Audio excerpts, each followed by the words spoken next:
Ya. Buenas noches. Buenas noches con todos. Soy Marco Correa, residente de cirugía del Hospital Sabogal. El día de hoy me toca exponer tumores retroperitoneales. Bueno, para empezar, ah, para para empezar quería hablar un poco sobre el retroperitoneo. Es una cavidad que se encuentra, como su mismo nombre lo dice, por detrás del peritoneo. Es una cavidad, algunos lo mencionan como un laberinto muy difícil de poder describir debido a los diferentes espacios que lo componen, ¿no? Dentro de esta cavidad vamos a encontrar diferentes órganos, los cuales se encuentran ahí debido a que inicialmente por embriología se desarrollan dentro de esta cavidad y otros que migran, ¿no?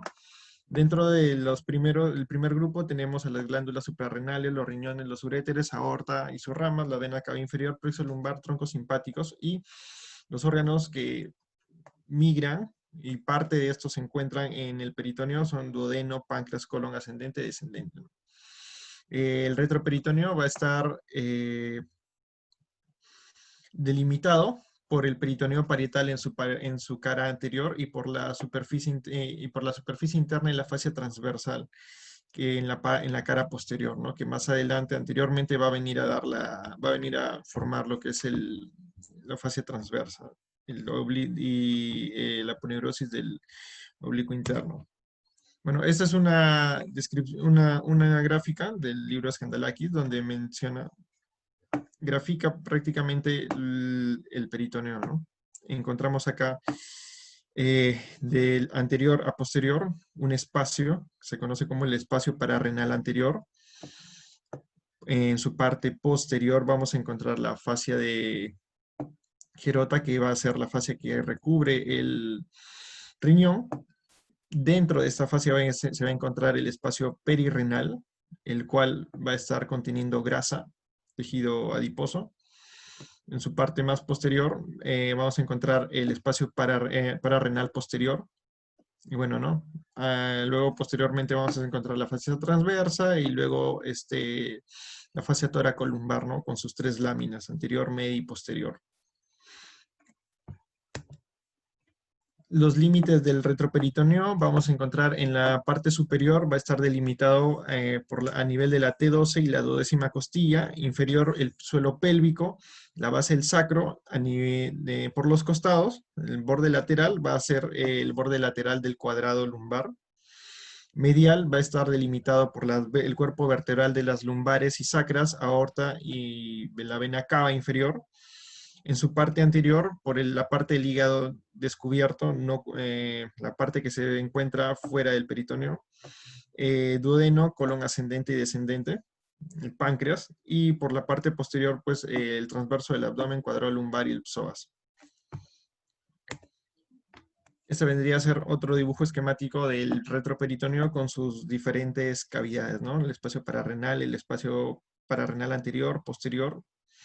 Podría encontrarse se puede mencionar también un espacio virtual que vendría a ser el espacio interfacial retromesentérico. Bueno, en esta imagen podemos ver que los espacios pararrenales se comunican entre sí. Y esto es una de las causas, bueno, es una de las acotaciones importantes que tenemos que tener en cuenta cuando hablamos de tumores retroperitoneales, porque estos tumores tienden a crecer tanto que pueden invadir la parte contralateral. Esta es una tomografía, está señalando el retroperitoneo. Acá se está identificando el tejido adiposo abundante que se encuentra en el espacio perirrenal, ¿no? Y cómo este se comunica con el otro espacio. Ahora, una vez he hablado sobre el retroperitoneo, vamos a hablar específicamente sobre los tumores retroperitoneales, ¿no? Entonces, esta patología es relativamente rara. A pesar de ser rara, existen múltiples lesiones retroperitoneales que se van a caracterizar por ser de crecimiento lento. Al ser de crecimiento lento, el paciente va a cursar asintomático, poco a poco va a ir creciendo. Y bueno, lastimosamente por el diagnóstico tardío es que cuando se identifica esta patología, pues termina siendo maligna, ¿no? En su gran mayoría, aproximadamente un 80%. Son de mal pronóstico debido a la zona en la que estas ocupan, ¿no? Y por los diferentes tejidos u órganos que se encuentran dentro de esta cavidad, se van a ver afectados por estas tumoraciones, eh, yendo de manera global a un mal pronóstico en el cual de 10 a 15% de pacientes van a encontrarse libres de la enfermedad luego de 5 años de ser operados. La incidencia, bueno, la tumoración más frecuente y más maligna es el sarcoma. Aproximadamente del total de los sarcomas en todo el cuerpo, el 15% de estos se van a encontrar dentro del retroperitoneo. Vamos a encontrar lipomas también, que son tejidos,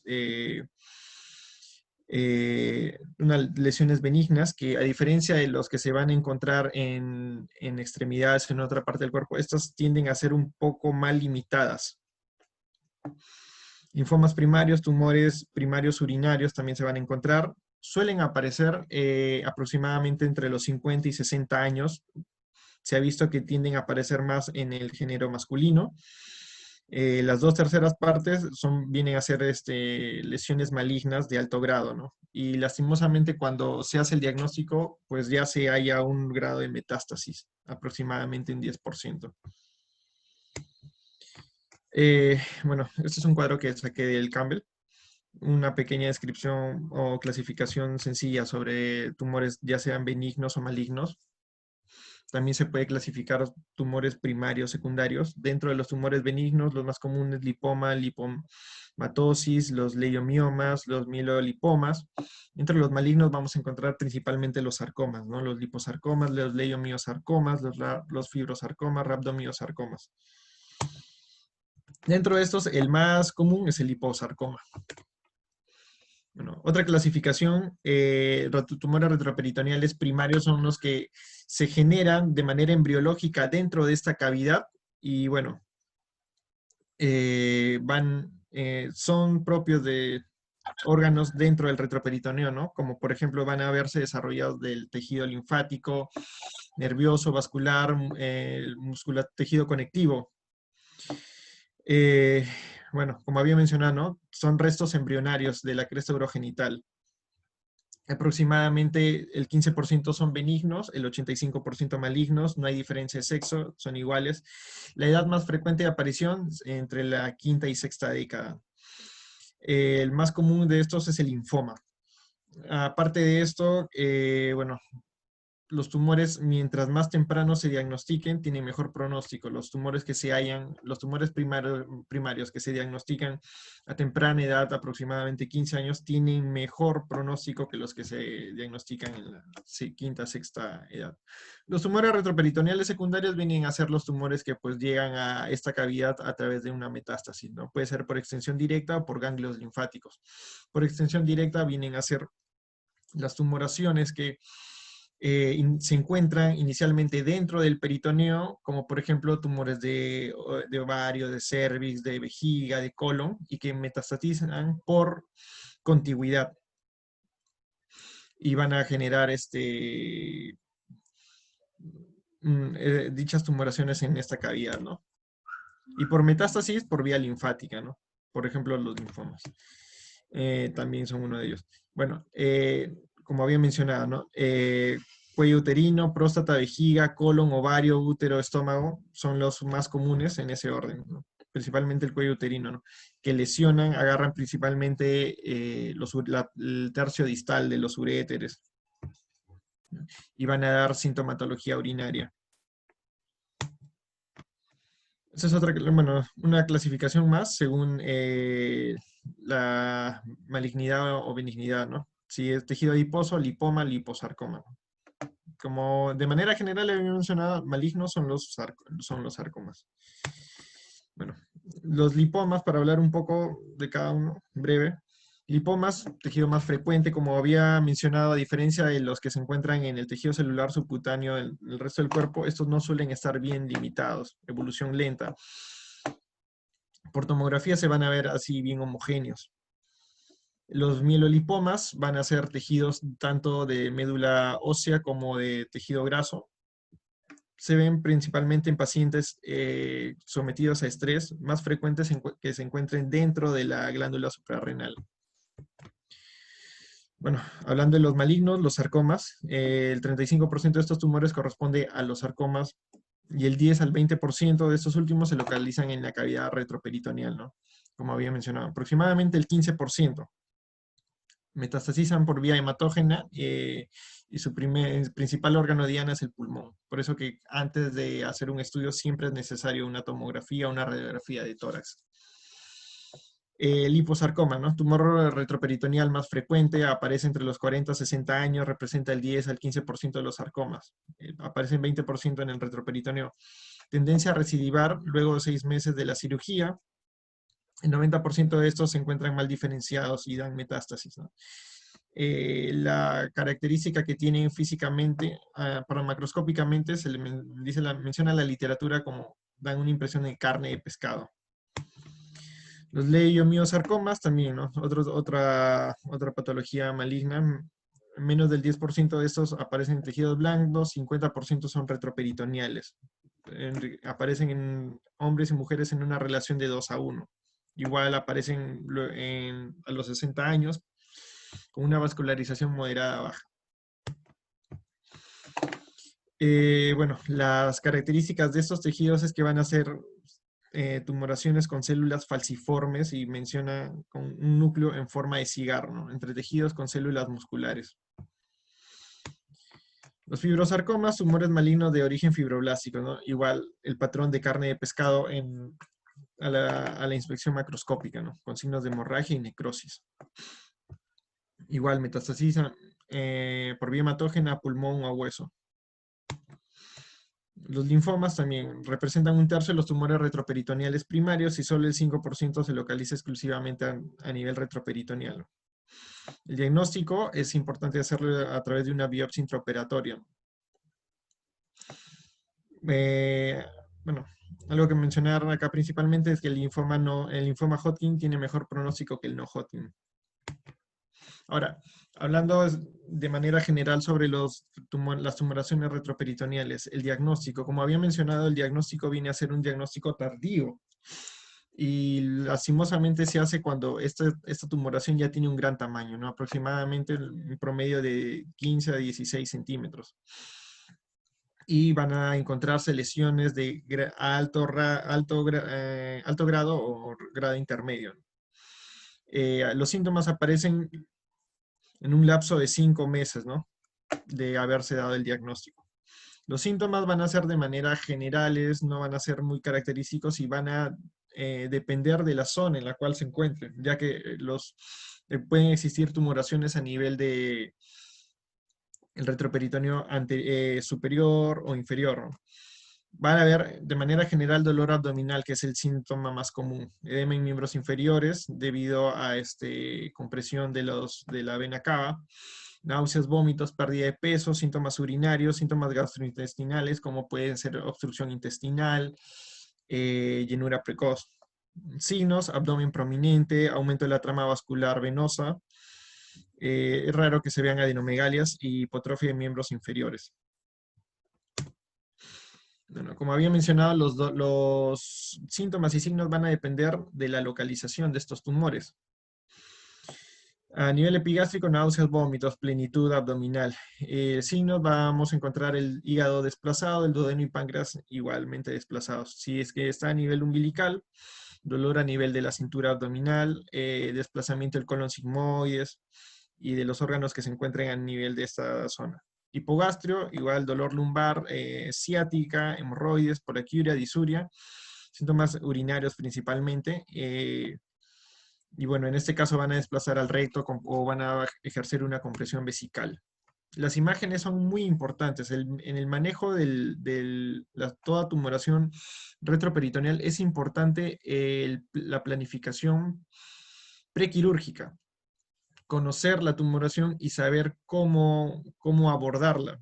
Y de esto va a depender mucho la información que nos dé las imágenes, principalmente la tomografía y la resonancia magnética.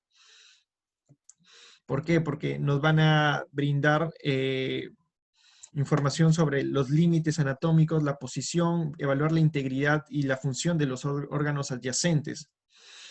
Es importante también evaluar la función renal bilateral, porque como vamos a ver más adelante, estas tumoraciones, como suelen ser muy difíciles de resecar, a veces se intenta hacer una resección lo más agresiva posible, ¿no? Entonces tenemos que evaluar si es que el paciente puede subsistir con un solo riñón, ¿no?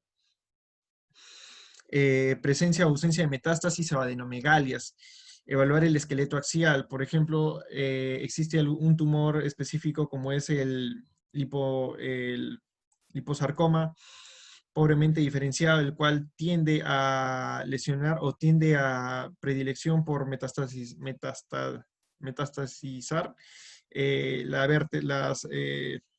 las vértebras, ¿no? Entonces, si nosotros tenemos por resonancia magnética evidencia de que existe compresión de los agujeros de conjunción, entonces digamos que esta tumoración podría catalogarse como una tumoración irresecable. Información sobre el grado de afectación de los nervios, de los vasos, nos lo va a brindar la resonancia magnética. Biopsia guiada por tomografía. Una biopsia siempre es necesario para saber el diagnóstico, ¿no? Principalmente se hace por punción por aguja fina, por aguja gruesa, perdón, o por laparoscopía. Radionuclido con tecnesio 99 para evaluar el grado de actividad de estas tumoraciones. Se dice que un grado de actividad muy elevado de un sarcoma va relacionado mucho con el mal pronóstico que va a tener este paciente. Esta es también uno de los exámenes que se solía usar antes de que sea tan común la tomografía, pues era el urograma, ¿no? Entonces, se hace urograma con contraste y se veía cómo se pintaban las cálices, los uréteres, perdón, y una compresión una tumoración que ejerce una compresión sobre un riñón derecho, pues hacía que el uréter se vea caído, ¿no? Y esta se conocía como la imagen del lirio caído, en comparación con el otro uréter. La biopsia preoperatoria es importante también porque nos va a dar a conocer nos va a ayudar a conocer más de qué patología estamos hablando y qué tan agresiva puede llegar a ser. Siempre recomendable, es fundamental y puede hacerse guiada por una tomografía. Y bueno, dependiendo del diagnóstico, dependiendo de la subclasificación de este sarcoma, es que nosotros vamos a decidir si va a usar una radioterapia preoperatoria o posoperatoria, ¿no? O qué tan agresivas podemos ser. Y como había mencionado, ¿no? La punción tiene que hacerse con aguja gruesa, porque nos va a brindar mayor información sobre el subtipo del sarcoma. La estadificación es importante porque también de ello va a depender el manejo quirúrgico y el manejo tanto de la quimio como de la radioterapia, ¿no? Bueno, había basado parte de mi exposición en lo que dice la guía de sarcoma del 2018 y del 2019. Acá tenemos, por ejemplo, un estadiaje 1A, en el cual es T1, N0, M0, de bajo grado, o 1B, vamos a ir al manejo quirúrgico, ¿no?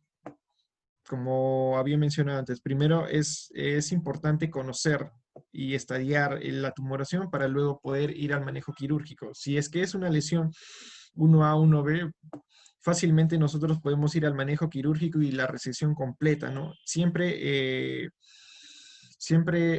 intentando lograr unos márgenes adecuados, unos márgenes negativos. Y bueno, ¿no? Luego de resección de esta tumoración, viene a hacer los controles a los cada 3 a 6 meses, ya sea con el examen físico, con tomografías control o con radiografía de tórax, ¿no? Por el riesgo de metástasis. que que tienen estos pacientes. Cuando tenemos lesiones de estadio 2 a 3 que son resecables, también, ¿no? Similar. Manejo quirúrgico, lesiones estadio 2, manejo quirúrgico, y valoramos, dependiendo de qué tan agresivo es la tumoración, ¿no? Valoramos la necesidad de radioterapia, ya sea preoperatoria, y si tenemos estadio 3A, también igual. El manejo quirúrgico, intentando que los bordes sean negativos, y la radioterapia, ¿no? Radioterapia neoadyuvante o adyuvante, asociada a una quimioterapia. Igual el manejo con los exámenes de laboratorio, los exámenes, el examen físico, la tomografía control. Se dice que los controles deben ser cada 3 a 6 meses por 3 años, y luego cada 6 meses por 2 años más. Bueno, continuamos con el algoritmo, ¿no? Es similar. En el caso de que tengamos estadio 2 a 3 y que sea resecable, pero haya alteración de la función de algún órgano, o si esta tumoración es irresecable, lo que tenemos que plantear antes del manejo quirúrgico es la radioterapia o la quimioradioterapia o la quimioterapia, ¿no? Para intentar hacer de este tumor resecable. Y luego del manejo quirúrgico, pues continuar con la radioterapia, o la radioterapia más la quimioterapia. Igual, los manejos son cada 3 a 6 meses, por 2 a 3 años, seguidos de 2 años más de control por cada 6 meses. El estadio 4, en el cual ya vamos a encontrar metástasis, a veces ya es una metástasis diseminada, una tumoración irresecable. El manejo va a ser, si es que agarra un órgano, es una metástasis local, nosotros lo que podemos hacer es iniciar con una radioterapia antes del manejo quirúrgico, ¿no? Hacer seguimiento. Si es que esto es factible, se procederá al manejo quirúrgico. En caso de que haya una metástasis diseminada, o luego de la radioterapia se ve que es imposible la resección, pues se hará manejo paliativo, ¿no? Manejo paliativo del dolor, de la quimioterapia, la radioterapia, o manejo paliativo quirúrgico. En caso, por ejemplo, que el paciente esté cursando con una obstrucción intestinal, con afectación de las vías urinarias, ¿no? Bueno, esto es prácticamente igual, ¿no? Es el mismo cuadro. Ahora, con respecto al pronóstico, el pronóstico va a depender mucho del grado de diferenciación. Los liposarcomas, específicamente el pobremente diferenciado, tienen muy mal pronóstico. También va a depender del tamaño y el estadio tumoral, si es que se ha logrado o ha sido posible la exéresis completa, lo cual es muy difícil a veces. Es muy difícil lograr sacar estos tumores, ya que, como había mencionado, la cavidad del retroperitoneo está llena de grasa, como menciona el sarcoma más común, liposarcoma. Entonces es la tumoración va a estar tan extendida que va a ser muy difícil lograr sacar todo ese tejido maligno, ¿no? Por eso que a veces se habla sobre la cirugía radical o compartimental. La presencia de necrosis tumoral es un factor también de mal pronóstico, porque eso implica de que la tumoración está creciendo de una manera agresiva, de tal manera que la vascularización no llega a alcanzar, no llega a suplir al crecimiento de la tumoración, ¿no? Entonces, existe mayor riesgo de recidiva, y también la edad asociada a las comorbilidades de los pacientes, porque ya el hecho de sacar una tumoración asociada a algún órgano va a afectar mucho en la calidad de vida y la morbilidad de los pacientes. Mientras más ancianos, el pronóstico es peor, ¿no?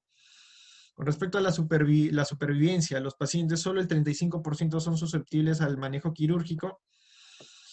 La resección completa se logra en muy pocos casos, 38 a 40%. Las recidivas se van a ver en un 40-82%. La supervivencia a los 5 años, si es que hacemos una resección total, también es del 50 al 70% y del 8 al 35% si es que si es que se hace una resección parcial. Tiempo medio de recidiva, aproximadamente 15 meses en lesiones de alto grado y 44 meses en lesiones de bajo grado. Ahora vamos a hablar sobre el manejo quirúrgico. Como había mencionado, inicialmente para abordar esta patología es necesario conocer la patología, conocer el grado de extensión y conocer o más o menos tener una idea de qué es lo que nosotros vamos a hacer. Esto se le llama la planificación operatoria. La histología tumoral, el tamaño del tumor, la edad del paciente pueden jugar un valor importante en esta patología, pero no va a ser tanto como la planificación operatoria. La planificación operatoria incluso bueno, de la planificación va a depender la supervivencia del paciente. Entonces, lo que se suele hacer en estos casos es una cirugía resectiva, intentar sacar la mayor cantidad de la tumoración posible. Y la resección en bloque o en bloque de órganos afectados o la resección compartimental, como se menciona, sucede aproximadamente en un 68%, porque se intenta sacar la mayor cantidad de tejido y mayor cantidad de órganos que posiblemente estén afectados, con el fin de lograr tener resección total con márgenes normales, es decir, un R0, ¿no? Esa es la meta, el cual no es del todo posible y más o menos el promedio varía mucho, de 40 hasta 80% aproximadamente. Ahora, es importante en el manejo quirúrgico qué tanto uno puede sacar, si es que se hace una resección completa o una resección parcial. Este es un cuadro que ponían en el libro Campbell, donde, bueno, un estudio comparaba, ¿no? La supervivencia de los pacientes que eran sometidos a una resección completa versus una parcial, y vemos la diferencia, ¿no? Aproximadamente la supervivencia era el doble en pacientes con una resección completa. Y bueno, los órganos que prácticamente van a verse afectados y que quizás van a ser extirpados en una cirugía resectiva por un número de frecuencias, el principal es el riñón. Por eso, como había mencionado anteriormente, es importante conocer incluso la función renal de los pacientes. Si es que el paciente es capaz tiene una función renal buena, pues le quito un riñón, pero si el paciente tiene una función renal mala en los dos lados y es imposible que viva con un solo riñón, pues se realizará una resección parcial, ¿no? Y eso también va a afectar en la supervivencia del paciente.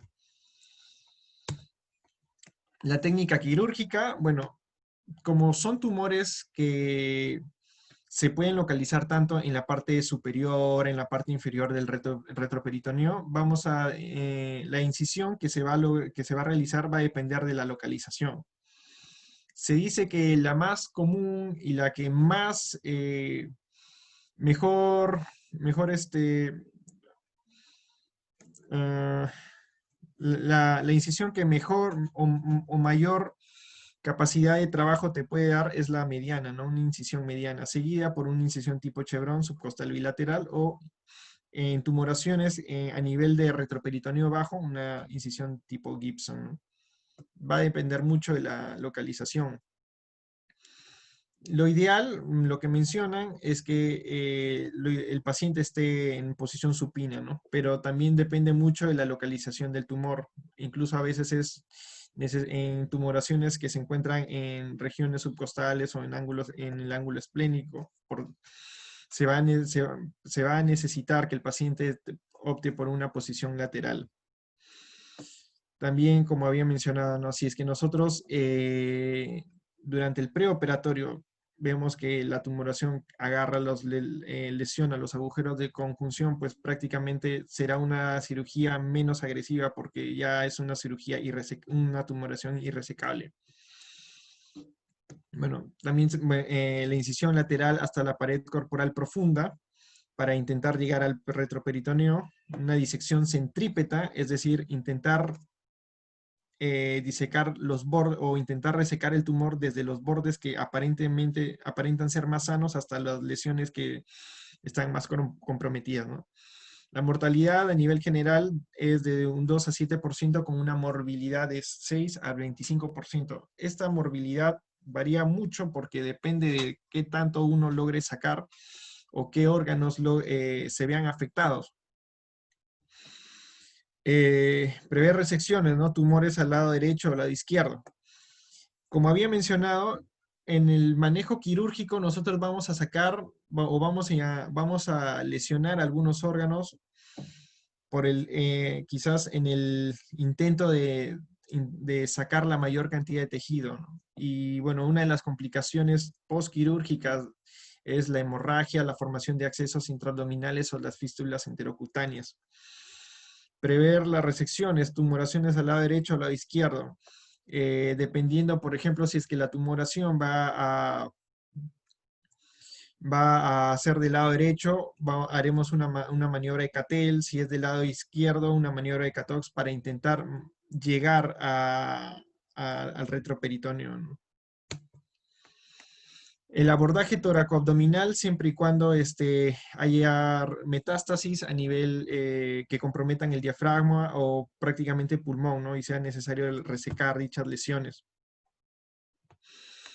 Intentamos que el retroperitoneo tenga una máxima exposición, y esto, como había mencionado, se logra a través de una incisión mediana.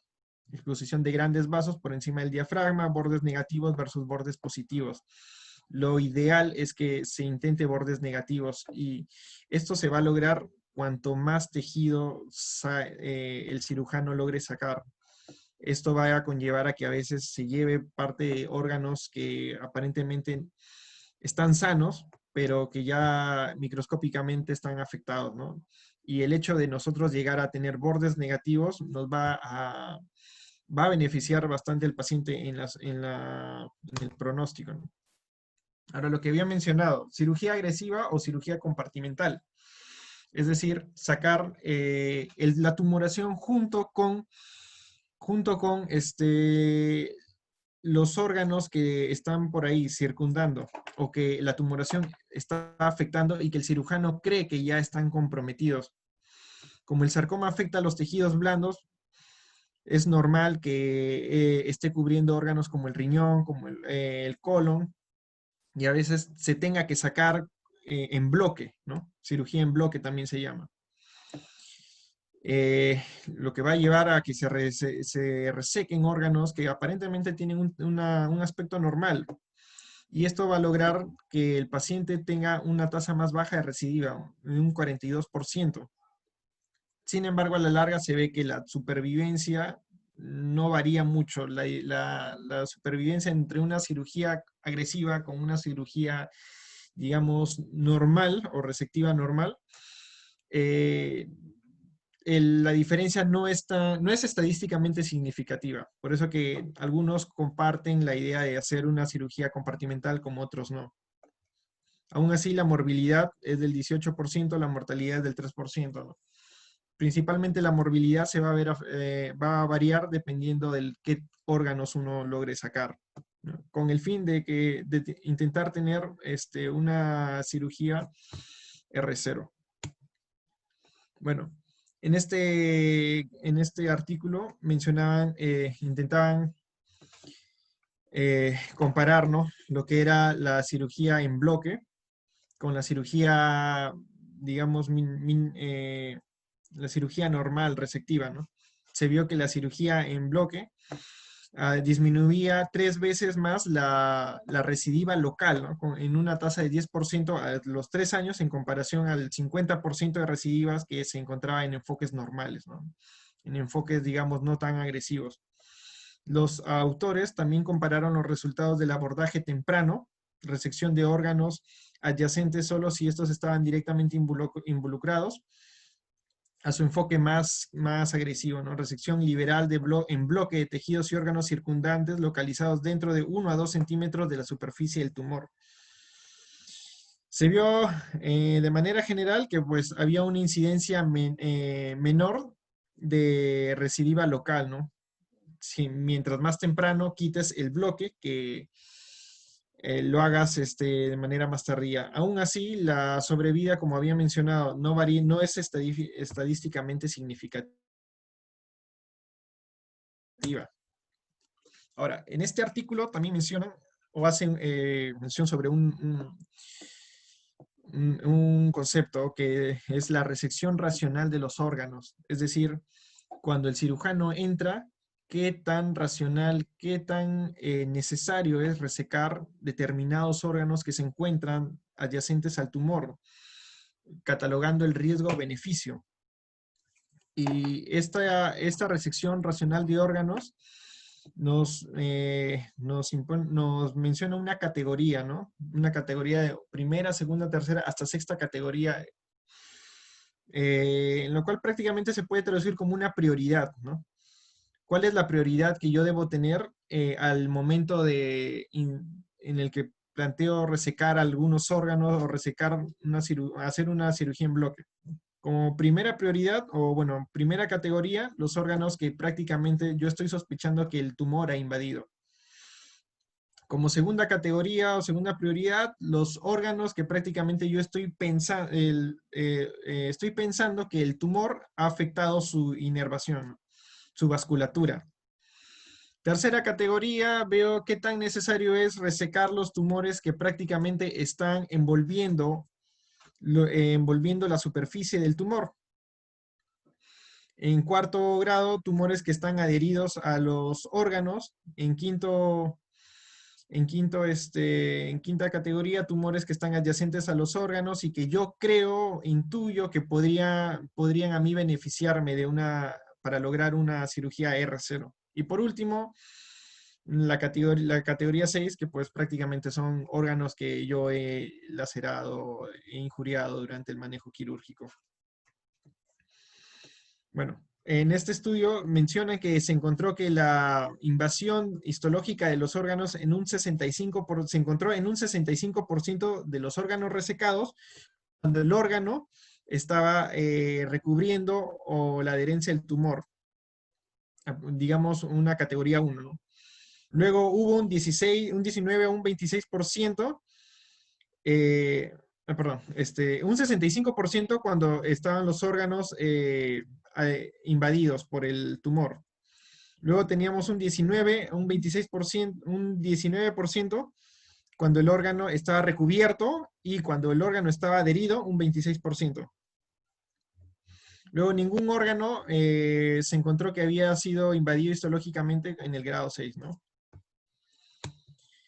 Ahora, esta guía, bueno, según la guía del 2018 mencionaban el manejo quirúrgico según los estadios, lo que ya había mencionado anteriormente en los gráficos, ¿no? Cuando yo tengo un estadio 1, una resección quirúrgica amplia, prácticamente el manejo quirúrgico va a ser suficiente, ¿no? Evitando que los márgenes de seguridad sean de menos de 1 centímetro. Y voy a sugerir o voy a pensar en dar radioterapia postoperatoria cuando pienso que los márgenes de seguridad son menos de 1 centímetro. En estadio 1-2 es importante el manejo multidisciplinario, ¿no? En base a la edad, el estado funcional, las comorbilidades, ubicación y el subtipo histológico. Es un manejo ya más especializado dependiendo del paciente. En teoría, vamos a usar la quimioterapia neoadyuvante, tumores de alto grado no diferencia, no, tumores de alto grado no diferencia significativa en la supervivencia cuando vamos a usar tanto la quimioterapia como la radioterapia, ¿no? La sobrevida se va a ver más elevada en pacientes que tienen una quimioterapia estándar, que es la epirubicina isofosfamida, que en pacientes que se les ha dado unos regímenes adaptados según de subclasificación del sarcoma, ¿no? En realidad existen tantas subdivisiones de los sarcomas que a cada tipo se le ha sugerido un determinado tipo de quimioterapia. ¿no? Pero bueno, se vio que la quimioterapia estándar en todos era aumentaba más la vida libre de la enfermedad que dándoles una quimioterapia especializada. Bueno, vamos a pensar en una cirugía más una radioterapia más menos una quimioterapia en pacientes con estadio 2A. Cuando tengo pacientes con metástasis a ganglios linfáticos es necesaria la linfadenectomía radical. Cuando tenemos tumores irresecables, radioterapia más quimioterapia. Si es que luego de este manejo se vuelven resecables, hacer una cirugía seguida de una radioterapia. Ahora, ¿qué pasa si es que después de que yo realicé una radio o quimioterapia, un tumor irresecable, este paciente sigue teniendo el tumor irresecable o me empieza a presentar efectos adversos? Entonces, de este grupo, yo voy a seleccionar solamente a los pacientes sintomáticos y a estos pacientes sintomáticos les voy a seguir la quimioterapia y les voy a sugerir o voy a plantear una cirugía paliativa. Y no continuar, porque el principal efecto, o lo que se ha visto de manera general es que la radioterapia tiene, perdón, la quimioterapia tiene muy poco efecto, en realidad, aproximadamente digamos, ayuda un 30%, no es tan efectiva y más se ven los efectos adversos de los medicamentos que el mismo efecto positivo de la quimioterapia. En el estadio 4, cuando ya tenemos metástasis, mal pronóstico, sin intervalo libre de la enfermedad, vamos a intentar con una metastasectomía, es decir, intentar resecar el tumor junto con las metástasis que se puedan encontrar. Si es que encuentro metástasis a nivel pulmonar, pues se resecarán. A nivel de colon se resecará. Y si es que es una metástasis local o diseminada, obviamente la metástasis local va a tener mejor pronóstico que la diseminada. Bueno, en la guía del 2009 divide la cirugía tanto R0, R1, R2. Si es que yo tengo una R0, la radioterapia no se debe plantear de manera rutinaria. Si es que es una cirugía R1 con bordes microscópicos alterados, también la radioterapia no es tan de rutina, pero se debe de evaluar siempre teniendo en cuenta la morbilidad, el tipo de cáncer, el tipo de lesión que el paciente ha presentado. Si es que es de alto grado, considerar sí o sí la radioterapia preoperativa. Si luego el manejo quirúrgico, estoy seguro que tengo un R2, prácticamente he dejado parte del tumor dentro de la cavidad, reconsiderar una resección de la tumoración, si es que es posible, ¿no? Todo esto nos va a llevar a un manejo o un control de cada 3 a 6 meses por 3 años y luego cada 6 meses por los 2 años siguientes, ¿no? Y evaluando la recurrencia. Luego de que si me llega la tumoración llega a recidivar, pues evaluaré, ¿no? Si es que es irresecable, estadio 4 metástasis, o si es resecable.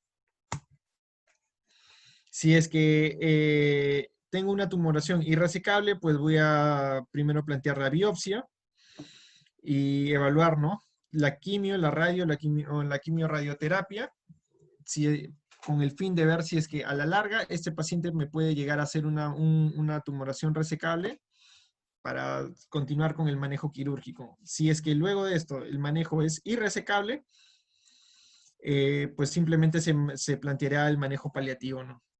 Si es que la tumoración, luego la biopsia, es una tumoración de mal pronóstico, pues simplemente desde un inicio plantear el manejo paliativo. Los resultados postquirúrgicos, la supervivencia global del sarcoma es baja, como había mencionado. Las tumoraciones retroperitoneales tienen un mal pronóstico por lo tarde que se diagnostican, ¿no? Tumores gigantes, cuando se encuentran, hay mayor riesgo de metástasis, menos márgenes, existen menos probabilidad de dejar márgenes normales. La resección total ayuda a la mayor supervivencia, bordes positivos en relación con la recidiva. Resección subtotal mejor que la paliativa, no ventajas en la supervivencia. Y bueno, la cirugía paliativa va a ser individualizada en base a los órganos o los síntomas que el paciente presente. Y bueno, los controles postoperatorios, según la rapidez de la recidiva, letalidad del trastorno y ventajas sobre una nueva resección, ¿no? Como había mencionado, si es que dejamos a un paciente con bordes, se le hace una R2, pues intentar una nueva resección. Los controles van a ser con tomografía, tóraco-abdominopélvica, un perfil bioquímico y hemograma cada 3 a 6 meses por 2 a 3 años. Lesiones de bajo grado muestran una ventaja de supervivencia del 50% sobre las lesiones de alto grado, ¿no? De bajo grado, la supervivencia puede llegar hasta un 74%. Alta tasa recidiva local y la mortalidad final por esta enfermedad ha conducido a la exploración de modalidad terapéutica coadyuvante, ya sea la quimioterapia o la radioterapia. Bueno, ese es el mismo cuadro que ya había explicado anteriormente, ¿no? Con metástasis, enfermedad metastásica.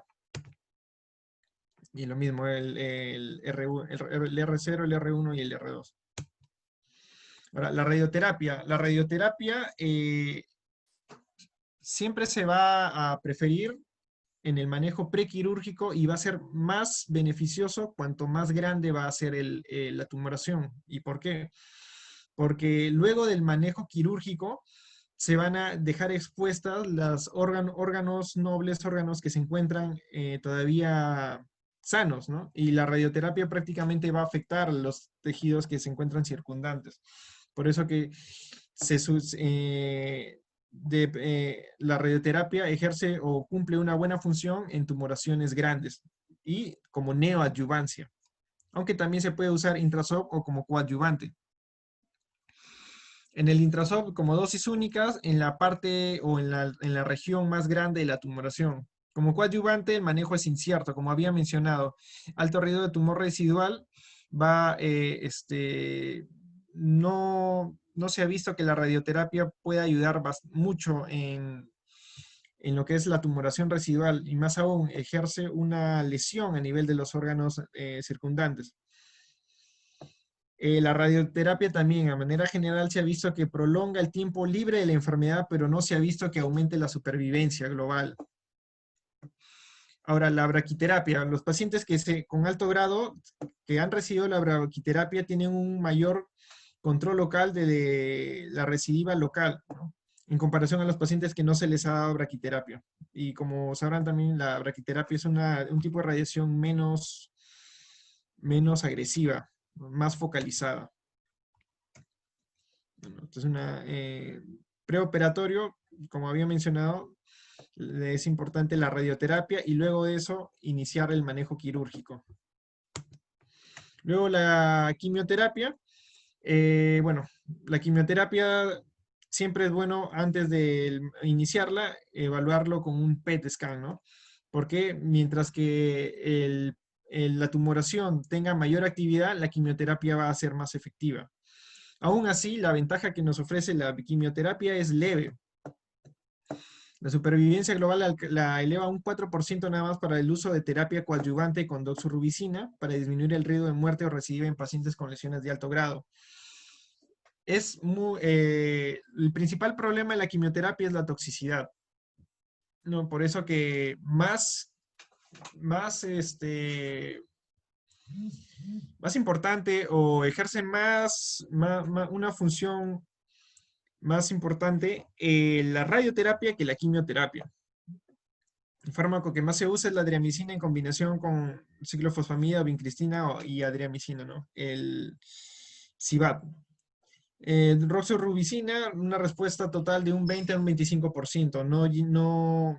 Los efectos no se ven del todo. En general, ¿qué nos ofrece la radioterapia? Resultados pobres y efectos colaterales de la quimioterapia, ¿no? Pueden influir negativamente en la evolución de la enfermedad. Bueno, estos son el manejo de la quimioterapia, diferentes tipos de medicamentos. Ahora, cuando tenemos enfermedad metastásica, alrededor del 20% del total de pacientes van a presentar metástasis al momento del diagnóstico. Depende del subtipo histológico, la recidiva de la enfermedad local, aproximadamente luego de 60 meses de haberse sometido a un manejo quirúrgico. Bueno, asociados a bueno, al manejo de la metástasis, la quimioterapia, doxorubicina, carbamicina, la isofosfamida, el metotrexate y la ciclofosfamida. Escasa respuesta y poca ventaja sobre la calidad de vida, ya que estos pacientes se encuentran en un estadio avanzado. Diseminación total intraperitoneal, mal pronóstico. Y bueno, pacientes con una metástasis local, digamos que tienen un mejor pronóstico, pero no tan elevado que la enfermedad metastásica múltiple, ¿no? Que es un 47% versus un 30%. Bueno, eso sería todo. Muchas gracias.